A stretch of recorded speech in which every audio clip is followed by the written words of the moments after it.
Hello friends, welcome. स्वागत है आपका आज के एक और नए ब्लॉग में। तो जैसा कि पिछले हफ्ते मुझे प्रसिद्ध एस्ट्रोलॉजर श्री नागेश्वर नाथ माथुर जी के पास आने का अवसर प्राप्त हुआ था और उस समय उन्होंने हमें कैंसर के ऊपर बड़े विस्तार से जानकारी दी थी। तो आज फिर से मुझे उनके पास आने का अवसर प्राप्त हुआ है और इस बार जो है हम मानव के ऊपर किस प्रकार प्रभाव पड़ रहा है नक्षत्रों का, उसके बारे में जानेंगे। तो अभी वीडियो में बने रहें और वीडियो में मिलते हैं आगे। तो प्लीज़ वीडियो को लाइक करें, शेयर करें, सब्सक्राइब करें और बेल आइकन को प्रेस करें ताकि आने वाली वीडियो आपको लगातार मिलते रहें। धन्यवाद।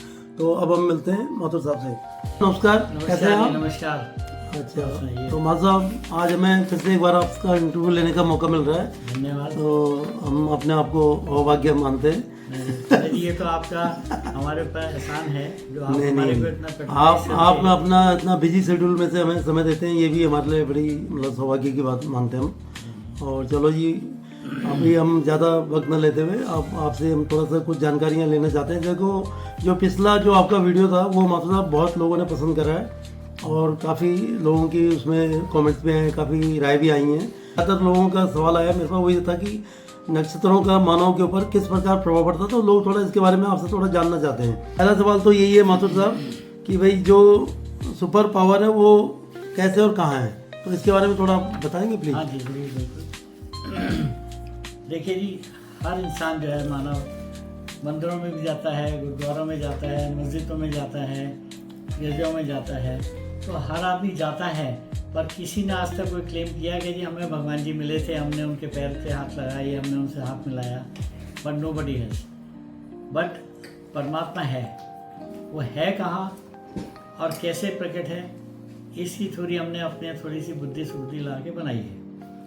अब देखिए, जैसे हमारे 9 ग्रह जो चल रहे हैं, इनसे मिलकर के एक 10th पावर क्रिएट हो रही है इस ब्रह्मांड के अंदर, which is the super power. अच्छा, और सुपर पावर को हमने परमात्मा की संज्ञा दी है।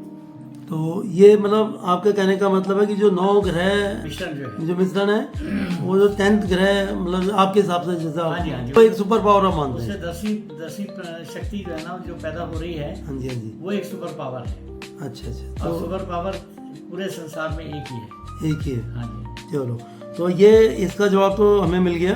और दूसरा जो ये है सवाल, वो आत्मा कहाँ से आती है और किधर जाती है, ये भी थोड़ा सा लोगों के मन में एक जिज्ञासा है। ऐसा है कि जब माँ कंसीव होती है किसी बच्चे को, तो बच्चे की आत्मा उसमें पड़ती है। कंसीव जब होती है तो बच्चे के नक्षत्र ग्रह काम नहीं करते हैं जब तक वो माँ की पेट में होता है। अब माँ के साथ जो है उस बच्चे को डेवलपमेंट दे रहे हैं, पर उसके अंदर एक अंश जो आता है वो आत्मा, जिसको आत्मा रूपी परमात्मा कहा गया है। तो परमात्मा का एक अंश आत्मा रूपी बन के आता है और उस बच्चे में विराजमान होता है।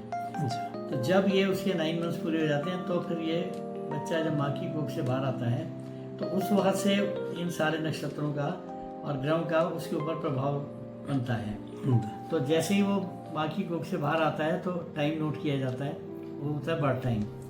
तो इसके बेस के ऊपर हम एक जन्म पत्रिका बनाई जाती है, जिसमें date of birth, time birth, place of birth ये सारा होता है। तो ये एक शक्ति जो है हर इंसान के अंदर है। देखिए, आत्मा परमात्मा ये तो सब लोग जानते भी हैं और बड़े बड़े विद्वान लोग इस पर व्याख्यान देते हैं, पर अब सवाल इस बात का है कि आपको ये ताकत कैसे हासिल हो रही है, कैसे आपकी। देखिए, एक ट्विंस बेबी भी होते हैं, उनके भी दिन बदल जाते हैं, अलग अलग जाते हैं, अलग अलग सबके कार्यक्रम हो जाते हैं, पर आत्मा उनको भी, परमात्मा उनकी हर एक की आत्मा को चला रहा है। अब कैसे चला रहा है, कितना चला रहा है, आप देखिए, जैसे ये हमारे पाम बना हुआ है, एक ऐसे मान लीजिए कि इंटरवीनस एक पेशेंट को लगाते हैं हम, तो सारी दवाइयाँ रिवॉल्व करती हैं, जहाँ पर आवश्यकता होती है वहीं जाके वो हिट करती है। तो same thing applies with the stars. तो ये जो हमारा परमात्मा ने बॉडी डिजाइन करी है, तो यहाँ से जो हमारा ये पाम बनाया है, इसका साइंटिफिक रीज़न है। अब आप देखिए, आपके जो नाखून है, यहाँ से दबा के देखिए तो खून का संचालन आपको दिखाई देता है। और ये बाइफर्केशन ऑफ फिंगर्स जो है, इसका साइंटिफिक कॉज है। अब जैसे आपने किसी पामिस्ट को कभी हाथ दिखाया हो तो बोलता है जी all 9 planets sitting your palm. जैसे ये इंडेक्स फिंगर है, ये आपका बृहस्पति है, ये आपका बीच की फिंगर शनि है, ये सूर्य है, ये बुध है, ये चंद्रमा है, ये दोनों माउंट आपके मंगल, ये शुक्र, चंद्रमा और ये राहु एंड केतु। तो सारे 9 के 9 तारे आपके पाम में बैठे हैं। तो आपकी जो अलग अलग सितारों की जो पावर्स जा रही है नाखून के जरिए आपकी बॉडी में रिवॉल्व हो रही है, just like intravenous and revolves in the whole of the body. और ये आपकी एक ऑरा फॉर्मेशन हो रही है। इन सब की ताकत से मिल करके एक जो आपकी ऑरा बनती है, तो aura is the receiving station of the planetary motion. जैसे आप डिश एंटेना देखते हैं ना जी, तो ये हमारा डिश एंटेना 1.5 फीट सर्कमफ्रेंस होता है और इसके अंदर इनविजिबल होता है। तो इसके माध्यम से हम सारे ग्रहों का हमारे को प्रभाव आते हैं अंदर। माँ कहाँ से आती है वो तो आपने बताया कि मतलब जो बच्चा जन्म लेता है परमात्मा का अंश, ऐसे आपने बोला, ठीक है। हाँ। तो फिर वो जाति किधर है उसका भी? देखिए, इसका भी मैं जवाब देता हूँ आपको। जब इंसान का अंत होता है उसको नहीं पता होता है कि मैं जा रहा हूँ, पर वो किसी ना किसी को भी अपने बयान भी नहीं कर सकता कि मैं जा रहा हूँ। पर ये राज ऊपर वाले ने अपने हाथ में रखा है। आत्मा वैल्यूएबल है, शरीर तो नाशवान है। ये 5 तत्वों का बना हुआ शरीर है। तत्वों को तत्वों में मिला दिया जाता है। जब इंसान की डेथ होती है तो आत्मा जाती है, ये ब्रह्मांड में जाती है। तो हमारी आत्मा का भी जो कलर है सप्त, जैसे सप्त ग्रही माना गया है ना जी, सप्त रेनबो हमारे दिखाई देती है 7 रंग की। 7 रंग। तो इसी तरह हमारी आत्मा में भी 7 रंग हैं, क्योंकि हमारे 9 ग्रह हैं, हर ग्रह का अपना अपना कलर है। तो जब इंसान का आत्मा जाती है तो ये परमात्मा प्रभु शक्ति जो है उसमें विलीन होती है। अब हमारी जो हमने जो कर्म करे हैं, तो 9 दरवाजे हर एक ग्रंथ के अंदर बोले गए हैं। तो कलर टू कलर मिक्स होता है। अब मंगल ग्रह का लाल रंग है, हमारा जो आत्मा में जो लाल रंग गया वो कितनी परसेंटेज होके गया, उससे हमने क्या कर्म करे हैं, बृहस्पति हमने कितनी पूजा पाठ करी है, कितना। तो ये इस तरह से सारे ग्रहों का अलग अलग रंग है। तो ये जाकर के प्रभु शक्ति में, क्योंकि जब प्रभु शक्ति भी 9 ग्रहों की एक समूह है तो उसमें विलीन होती है। तो अब हमारे कार्मिक थ्योरी साथ जाती है। तो कहते हैं ना अच्छा कर्म करो, तो कार्मिक थ्योरी की जो परसेंटेज है वो उस हिसाब से उस कलर की मर्जिंग होती है प्रभु शक्ति में। तो मतलब कुल मिलाकर ये है कि जो आत्मा में आके विलीन हो जाती है। विलीन होती है। चलो ये तो रहा। अब हमारा जो तीसरा सवाल है मतलब वो ये है कि हमारे शरीर में इन ग्रहों का प्रभाव कैसे अंदर तक जाता है? ठीक है। ऑरा में जब देखिए, जब आपका जन्म हुआ तो आपकी कुंडली में एक होता है डिग्री ऑफ द स्टार्स। तो जो हमारी ऑरा फॉर्मेशन है, तो जो आपके अंश हैं उसमें, तो जो अंश है ना, जैसे देखिए सूर्य आपके 20 डिग्री पे है, चंद्रमा आपके 10 डिग्री पे है, हर एक की वेरिएट करेंगी। एक ट्विंस बेबी भी होते हैं, उनकी भी ये डिग्रियाँ वेरिएट करती हैं। अब सवाल इस बात का आता है उन परसेंटेज के हिसाब से आपकी ऑरा फॉर्मेशन हुई है। अब वो जो ऑरा है वो आपको क्या क्या प्रभाव देगी, ये आपका progress report card of your past life होता है, जो आपके अंश होते हैं ना। क्योंकि हमारी अर्थ जो है, ये इसका बड़ा साइंटिफिक रीज़न है। अर्थ हमारी 360 डायगोनल पे चल रही है और इसकी 12 कक्षाएँ होती हैं। तो east house is become 30 degree. अब देखिए, मैं आपको एक चार्ट दिखाता हूँ। जैसे ये हमने ये बना रखा है, ये ऑरा है, तो इसके 12 सेक्शन है। तो हर ग्रह की 30-30 डिग्री हो गई। तो इसका मतलब 30 डिग्री के अंश हो गए। और हमारे को जन्म के समय कितना डिग्री मिली है, कौन सा सितारा हमारा किस घर में बैठा है। अब नेक्स्ट इसमें जो चैप्टर जो बनता है वो आता है स्टार वार। अब हमारे को जो खराब ग्रह मिले हैं, पास कार्मिक थ्योरी हम जो थोड़ी बहुत हमारी गलत हुई है उसके हिसाब से ये जो स्टार वार होता है, कौन सा ग्रह किसको बीट कर रहा है, कौन से कम्बिनेशन आपके खराब आए हैं। आप सपोज करिए जैसे राहु और सूर्य है। नहीं, ये जो भी आपने हाथ के बारे में बताया था ना, हाँ जी, हाँ जी। तो ये तो मतलब जैसे कि जो मेरे मन में एक सवाल था कि क्या सारे 9 ग्रह हमारी हाथ में मौजूद है, तो ये उसका जवाब दिया हाँ जी, आपने, हाँ जी। है ना। और इन्हीं के माध्यम से हम सारे ग्रहों की पावर एनहेल करते हैं और ये आपकी ऑरा फॉर्मेशन करते हैं। तो ये इसका जवाब तो अभी आपने दिया है ना। हाँ जी, हाँ। अब दूसरा मेरा ये है कि क्या जातक के ऊपर ग्रहों का प्रभाव जन्म कुंडली के अनुसार पड़ना शुरू होता है? अब देखिए, जैसे मैंने आपको बताया ना, एक बच्चा जन्म लेता है तो माँ की कुख से जैसे बाहर मिलना, सारे नक्षत्र और सारे ग्रहों का प्रभाव से पड़ता है। तो उस समय से उसकी जीवन लीला शुरू होती है इस एरा की। अब वो अपने प्रारब्ध क्या लेके आया साथ में, वो हमारी ये डिग्री सब बता देती है कि प्रारब्ध क्या बोल रहा है इसका। अब उसकी जो जीवन लीला शुरू हुई है, अब कई लोगों के तो ग्रह बहुत बढ़िया होते हैं, कईयों के स्टार वार। अब जो सेकंड चैप्टर जैसे मैं बताया भी स्टार वार होती है, कौन सा ग्रह किसको खराब कर रहा है, जिसकी वजह से दुख तकलीफ आती हैं। और ये कम्बिनेशन जो हमारे को स्टार वार बनी है, ये हमारी प्रारब्ध के अनुसार बनी है। 1-2 बच्चे ट्विंस बेबी पैदा होते हैं एक तो राजमहल से आ रहा है, एक झुग्गी झोंपड़ी से आ रहा है, पर आ रहे हैं दोनों एक ही घर में। तो ये प्रारब्ध जुड़ के आया है। अब इस वाले एरा में हम जो कुंडली देखते हैं उसके अंदर सबसे पहले हम डिग्रीज को चेक करते हैं, फिर हम स्टार वार को देखते हैं। आप सब उसके लिए जैसे मैं एग्जाम्पल देता हूँ, किसी कुंडली में राहु और सूर्य आमने सामने हो गए, एक साथ बैठ गए, तो एक तरह का ग्रहण योग हो गया। तो ऐसा जातक जितनी भी मेहनत करता है, सारा जीवन बिता देता है, जितना आगे बढ़ने की चेष्टा करता है उतना पीछे हो जाता है, पीछे वाले सब ओवरटेक कर जाते हैं, उसको डिप्रेशन अलग रहेगा। तो ये सब प्रारब्ध से जुड़ के आती हैं चीज़ें, ये इसका सार है सारा। अच्छा, तो दूसरा ये है मतलब कि ऐसा मतलब कोई भी इंसान ऐसा है क्या जो कि 100% ठीक कर सकता है किसी को? नहीं, देखिए ऐसा है कि जो हमारी डेस्टिनी बन के आई है उसको नोबडी कैन चैलेंज। जो ऊपर विधाता ने हमारी लेख लिख दिया है उसका भोग हमें भोगना है। पर ज्योतिष जो है एक ऐसी चीज़ है, तो ज्योतिष मतलब इसको क्या बोलते हैं, संधि विच्छेद करेंगे ना, ज्योति जमा ईश, तो ये ईश्वर की ज्योति है।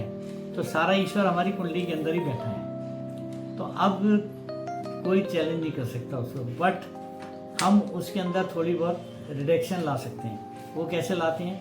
सपोज करिए आपने मकान बनाया तो उसमें आपने एक डिवाइस लगा दी, दैट्स अ लाइटनिंग कंडक्टर। तो लाइटनिंग कंडक्टर का क्या फंक्शन है? वो एक डिवाइस है।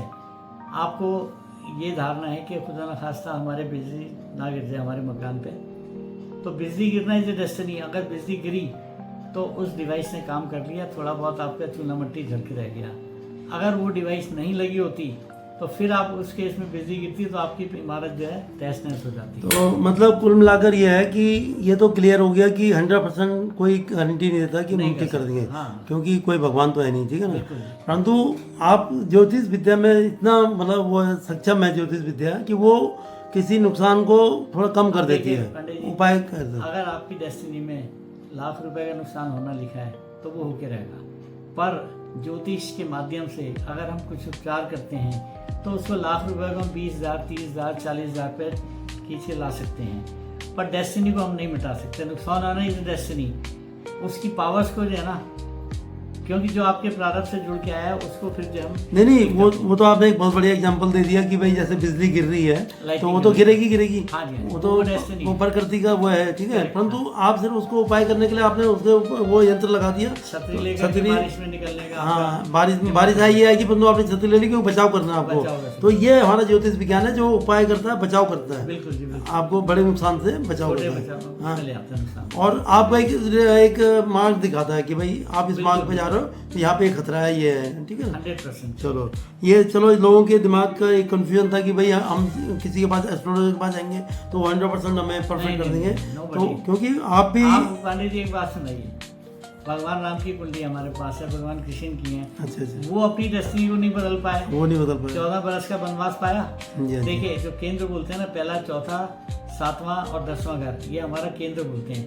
भगवान राम के सारे सितारे उठ के बैठे थे इनके, और पहले घर में बृहस्पति और चंद्रमा 4 नंबर का उच्च का होकर के डबल गज के योग था इनका। तो राजा राम कहलाए, राजा भी और राम भी कहलाए। पर डेस्टिनी क्या थी इनकी? तीसरे घर में इनके राहु बैठने से और 7वें स्थान में मंगल उसका था। तो पत्नी की प्राप्ति होते ही राक्षस उठा के ले गया।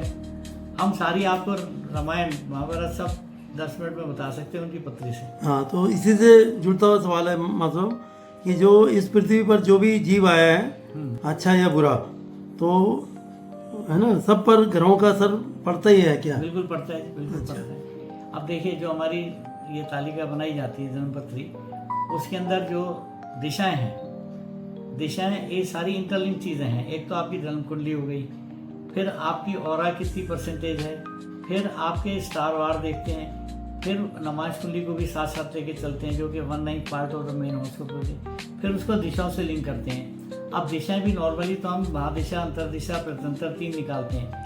पर अब हमारे मेडिकली जब से हमने कनेक्ट किया है, कोई आदमी वेंटिलेटर पे है, कोई आदमी आईसीयू में पड़ा है, तो उनके फिर हम जो है ना जी प्राण दशा तक जाते हैं। जैसे महादशा, अंतरदिशा, प्रत्यंतर, फिर हम सूक्ष्म पे जाते हैं। सूक्ष्म के बाद हम जाते हैं प्राण दशा में। प्राण दशा ऐसी चीज़ है पांडे जी कि वो आप अगले 10 घंटे में क्या होने वाला है आपके साथ। अच्छा। अब मृत्यु शैया पे आदमी पड़ा है तो इससे कितनी सांसें चलेंगी वो तक हम निकाल लेते हैं। वाह जी वाह, बहुत बढ़िया। मृत्यु डेस्टाइन है पर मृत्यु का समय पड़ना वो भी एक हाँ, मामले में एक ज्योतिष विज्ञान शास्त्र है, सब ज्योतिष बताता है विज्ञान। सारा। ठीक है जी, बहुत बढ़िया, बहुत। तो जो छोटी मोटी समझ है उसके अनुसार हमने इन पर सब रिसर्चिंग नहीं नहीं नहीं, कोई नहीं, कोई नहीं। आप देखो, आपकी जो जानकारी है वो हमारे लिए बहुमूल्य है, और आगे जो हमारे जितने भी व्यूअर्स हैं उनके लिए भी। तो अभी दूसरा ये है मतलब, जैसे मतलब मेरे चैनल में आपको ब्लॉग देख रहे हैं, तो उसमें वो आना चाहते हैं, आपसे मिलना चाहते हैं, ठीक है। फ़ोन नंबर तो मैंने उनको दे रखा, पिछले ब्लॉग में आपको पूरा सब दे रखा ठीक है, है। तो फ़ोन करते हैं। तो क्या डिटेल अभी शुरुआत में उनको चाहिए जिससे आप उनके बारे में जानकारी। देखिए, हमें सिर्फ 4 चीज़ें चाहिए। उनका नाम, उनका date of birth, time birth और प्लेस ऑफ बर्थ, ये 4 चीज़ें हमें भेज दें। जिसकी भी कुंडली दिखानी है हम अपने यहाँ बना के पूरा हाल उनको बता देंगे। क्या आपकी डेस्टिनी है, क्या आपकी ज़िंदगी में परेशानियाँ हो रही हैं, कि स्टार वार जब देखते हैं ना जी, देखिए हमने ज्योतिष को बड़ा सिंप्लीफाई किया हुआ है। हम वाया बटिंडा घूम के नहीं आते, सिर्फ कुंडली आते ही हम सब देख के बताना शुरू कर देते हैं क्या क्या इस आदमी को समस्या है, क्या क्या क्यों तकलीफ में है, और उसको कैसे रेक्टिफाई करा जाए। और रेक्टिफिकेशन करते हैं तो लोगों को आज आपकी दुआ से 20-25 हज़ार लोग वर्ल्ड वाइड जुड़े हुए हमारे साथ। नहीं, अब मेरा दूसरा ये है कि जैसे किसी के पास जन्म कुंडली बनी हुई हो घर पे पहले से, जन्म पत्रिका जैसे होती हैं, हाँ, तो वो वही लेके आ जाए सीधा, देखिए, या फिर आप अपने हिसाब से वो बनाते जो हैं? कुंडली बनी है वो भी date of birth, time birth, place of birth से बनी नहीं है। मतलब जैसे आपके पास इंफॉर्मेशन ये ठीक है, आप 1 लाख बार कुंडली बनाइए वही बनेगी कुंडली। वो पूछ हाँ, रहा अरुण भी है, हूँ पर कि वो ये भी पूछ सकते हैं कि यार हमारे पास तो बनी हुई, हम क्यों दें आपको दोबारा बनाने। आपको बनाने का खर्चा पानी में छोड़ लेते हैं, हाँ नहीं, अपने हिसाब से बना मतलब वही लेते मैं कह रहा हूँ, आप तो ये अपनी तरफ से बनाते हो, कंप्यूटराइज निकालते हो, हैं। हाँ जी, हाँ। और आपका क्योंकि पूरा सॉफ्टवेयर पूरा आपका, तो system उस है हिसाब से हमारे बनाते हो, पास। ठीक है। हाँ जी, हाँ। तो उसमें मतलब उन्हीं लोगों के लिए मैं, जिनके मन में ये सवाल आ रहा हो कि नहीं हमारे पास जन्म पत्रिका बनी हुई है, हम क्यों उनको दोबारा डेट ऑफ बर्थ दें, क्या दें, ठीक है, हम तो जन्म पत्रिका लेके चले जाएं। तो अगर कोई डायरेक्ट वैसे भी आना चाहे तो आ सकता है, कोई आ दिक्कत सकते नहीं। हैं टेलीफोन करके बाई परंतु अपॉइंटमेंट। आपका जो सिस्टम है वो आप अपने हिसाब से फिर भी निकालोगे, बनाओगे, हाँ जी, हाँ जी। मतलब उनकी जन्म पत्रिका के वो बेस फिर हम में, उनकी जन्मपत्री फिर वो क्रॉस करोगे आपस में, क्रॉस कर लेते हैं कि हमारे में उनमें कोई फर्क तो नहीं है। फर्क आएगा ही नहीं। अच्छा, लोग कहते हैं जी हमारा तो डेट ऑफ बर्थ भी नहीं है, टाइम ऑफ बर्थ भी नहीं है, जी हाँ जी, कुछ भी नहीं हाँ हमारे पास। उनके लिए, हाँ जी, तो उनका फिर हम नाम पूछते हैं। हाँ जी, हर अक्षर का कोई ना कोई हिंसा होता है, और हर हिस्से का कोई ना कोई ज्यादा ग्रह होता है। तो हम उनका, जैसे सपोज करिए किसी का नाम कृष्णा है, तो KRISHN है, तो इनके सबके नंबर लगाते हैं, नंबर को ऐड ऑन करते हैं, फिर उनका रिमाइंडर निकालते हैं, तो वो हमारे एक तरह से एसेंडेंट बन जाता है। तो हम उसको एसेंडेंट बना के फिर हम न्यूमरोलॉजी करके फिर उसको एस्ट्रोलॉजी में कन्वर्ट कर लेते हैं। 100% ठीक रिजल्ट आता है। तो ये भी एक और नई चीज़ आपने बताई है कि अगर किसी के पास डेट ऑफ बर्थ नहीं है तो हम निकाल देंगे। उसको अपना जन्मदिन का ही नहीं पता, कहीं पुराने, हम किसी को डिससेटिस्फाइड नहीं करते कि भाई तुम पत्नी नहीं है, पर ये कम से कम नहीं बताएंगे। मतलब ये है कि नाम तो सबको ही पता होगा अपना नाम क्या हाँ, है। नाम तो जो बोले, देखिए ऐसा जन्मपत्री के नाम कुछ और होते हैं। हाँ, आज आप आपका बोलने का नाम है, प्रसिद्ध नाम जो होते प्रसिद्ध हैं। नाम जो होता है हम उसी से निकाल देते हैं, क्योंकि आपकी औरा तो उसी नाम से बन रही है ना जी। तो जो औरा जो आपकी बन रही है वो आपके पास वो पत्री नहीं है, डिग्री नहीं है, पर आपके हर लेटर के अंदर कुछ ना कुछ ताकत है, उसी से आपकी ऑरा फॉर्मेशन। तो कुल मिलाकर जितने भी व्यूअर्स ये देख रहे हैं उनके लिए ये जानकारी मास्टर साहब ने दी है कि जैसे आप फ़ोन, उनके जो फ़ोन नंबर मैंने पिछले ब्लॉग में आप देख सकते हैं, डिस्क्रिप्शन में और ब्लॉग में भी हैं, तो उनसे कांटेक्ट करके, उनको कॉल करके आप पहले तो अपनी जानकारी उनको दीजिए फ़ोन पे ही, है ना, अपना नाम, जो तो 4 चीज़ें उन्होंने बताई हैं, टाइम बताएंगे, फिर आप आकर के फिर वो आपका वो अपनी कंप्यूटराइज जो भी उनके पास एक तरीका है उससे आपकी जन्म पत्रिका बनाते हैं। अगर आप दिल्ली में रहते हैं तो आप पर्सनल आके अपना ले सकते हैं सारा। अगर दिल्ली से बाहर हैं या विदेश में भी बैठे हैं तो अभी हम जो है हाँ, मतलब फिर मीटिंग का अपॉइंटमेंट ले सकते हैं आप उनके, क्योंकि उनका भी अपॉइंटमेंट बाकी लोगों के भी फिक्स होते हैं, तो सेवा देते हैं हम। फिर वो ऑनलाइन भी आपको दे सकते हैं सर्विस, और अगर आप मिलना चाहें पर्सनली तो पर्सनली लेने के लिए। हमारे बहुत क्लाइंट हैं कनाडा में, ऑस्ट्रेलिया में, इधर उधर सब जगह हैं, तो हम उनको सब ऑनलाइन भेजते रहते हैं। देखो, ये सबसे बड़ी बात यह है कि आप बैठे बैठे फ़ोन करके ही अपने बारे में पूरी जानकारी उनसे प्राप्त कर सकते हैं, और फिर उसके बाद मास्टर साहब को लगेगा कि देखो इसमें कोई बहुत बड़ा इनका कोई सिस्टम होता नहीं कि भाई आपको मेडिकल ट्रीटमेंट कराना, कुछ कराना, उपाय कराते हैं जो कि आप घर बैठे भी कर सकते हैं, और कुछ उपाय तो ऐसे हैं जो मास्टर साहब खुद भी करते हैं अपने। बताते हैं हमारा जितना भी बेस है प्रारब्ध ठीक करने के लिए, दान पुण्य इज द बेस्ट पॉलिसी। देखिए, friendship with the god, this is the easiest way to make दान पुण्य। परमात्मा एक पत्थर के अंदर कीड़ा होता है, उसको रिजर्व बेचता है। अगर आपने अपनी इनकम में से कुछ दान पुण्य किया तो इस मतलब you are sharing the god's work. तो परमात्मा का लाखवें का भी हिस्सा आप अगर शेयर कर रहे हैं, तो क्यों नहीं आप परमात्मा आपसे खुश होगा। तो अगर हम और आप फ्रेंड बन जाते हैं तो एक दूसरे काम क्यों नहीं आएंगे। तो हमारा तो एक ही स्लोगन है, to make a friendship with the god, this is the easiest way to make the unknown. नहीं ठीक है, बिल्कुल इसमें कोई ऐसी कोई बहुत बड़ी बात भी नहीं है, क्योंकि देखो जब हम मेडिकल ट्रीटमेंट करते हैं तब भी तो हम जाते हैं, फीस देते हैं, डॉक्टर को इलाज कराते हैं, रिपोर्टें मंगवाते हैं, एक्सरे करवाते हैं, जो भी है, तो वहाँ भी तो हम मतलब अपनी इच्छा से ही करते हैं सब कुछ। तो यहाँ भी ये एक तरफ से जस्ट ट्रीटमेंट ही हो रहा है, एक तरफ से देखा जाए। देखिए ग्रह आपके जो है ना, जो प्रारब्ध आप लेकर के आए हैं, वो दान पुण्य एक ऐसी चीज़ है जिससे आपका प्रारब्ध ठीक हो जाता है। तो अपनी तो थ्योरी यही है जी। बाकी चलो जी, उम्मीद है कि आज का जो ब्लॉग है वो आप लोगों को बहुत अच्छी जानकारी इसमें होगी। तो मुझे मतलब उम्मीद है कि आप लोगों को ये ब्लॉग भी पसंद आएगा, और आगे भी और कोई अगर आप लोगों के कोई सवाल होते हैं, कोई आप जानकारी लेना चाहते हैं, सारे सब्जेक्ट, हाँ, तो कोई सब्जेक्ट आपको बनता है तो आप कमेंट में लिखिए, तो ताकि मैं अपॉइंटमेंट लेके फिर उनके पास आऊँगा और फिर उस सब्जेक्ट के बारे में उनसे जानकारी हम आपके शुक्रगुजार हैं। आप हमारे लिए इतना टाइम निकाल रहे हैं। नहीं ये तो देखो ये धन्यवाद के पात्र हैं। नहीं ऐसा कुछ नहीं है। देखो मतलब ये एक दूसरे से मिलके ही सब होते हैं। हम दो प्राणी हैं, हाँ, बिल्कुल मिल करके जो संदेश हम तो ये कहते हैं मैनकाइंड के लिए जो है ना, ये अगर किसी को हमारे ये बातें सुन करके कुछ समझ में आ रहा है या उसकी दीन दुनिया बदल रही है, तो हम तो परमात्मा से ये चाहते हैं कि भाई हमारे को बुद्धि सुबुद्धि देगा, हमें कुछ नहीं चाहिए। मैं तो मतलब जो पहला ब्लॉग आपका डाला था मैंने, तो उसमें कई लोग तो यही कह रहे थे कि कहाँ थे, मतलब कहाँ है। होता है भाई, जैसे आपने कभी अपने आप को इतना हाईलाइट नहीं करा, कुछ नहीं, आप अपने काम से काम रखते हो, तो अब लोगों को जब जानकारी मिल रही है आपके बारे में, तो लोग थोड़ा सा मतलब एक्साइटेड हैं मतलब आपके बारे में और जानने के लिए। हमारा एक नेक्स्ट सब्जेक्ट जो है ना, आपके साथ बैठेंगे कभी भी, तो सबसे पहली बात यह है कि आज इंसान की जो लाइफ घट रही है वो क्यों घट रही है, उसके विषय में हमने बड़ी रिसर्च करी है। इस सब्जेक्ट के ऊपर नेक्स्ट प्रोग्राम हम आपको देंगे इसका। तो जिससे एक अवेयरनेस आएगी मैनकाइंड के लिए कि आप अपने जीवन को कैसे बदल सकते हैं। जो आप लॉन्ग लाइफ दिए हैं, आज 25 साल 30 साल 40 साल के जा रहे हैं, चलते चलते गिर रहे हैं लोग, तो ऐसा क्यों हो रहा है।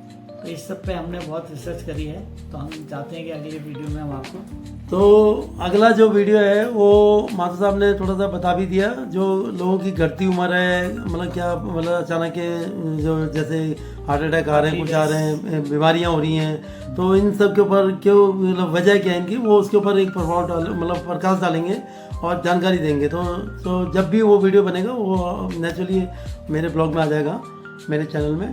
तो वीडियो देखने के लिए बहुत बहुत धन्यवाद। प्लीज़ वीडियो को लाइक करें, शेयर करें, सब्सक्राइब करें और बेल आइकन को प्रेस करें, ताकि आने वाली वीडियो आपको लगातार मिलते रहे। धन्यवाद। मिलते हैं फिर अगले वीडियो में। धन्यवाद।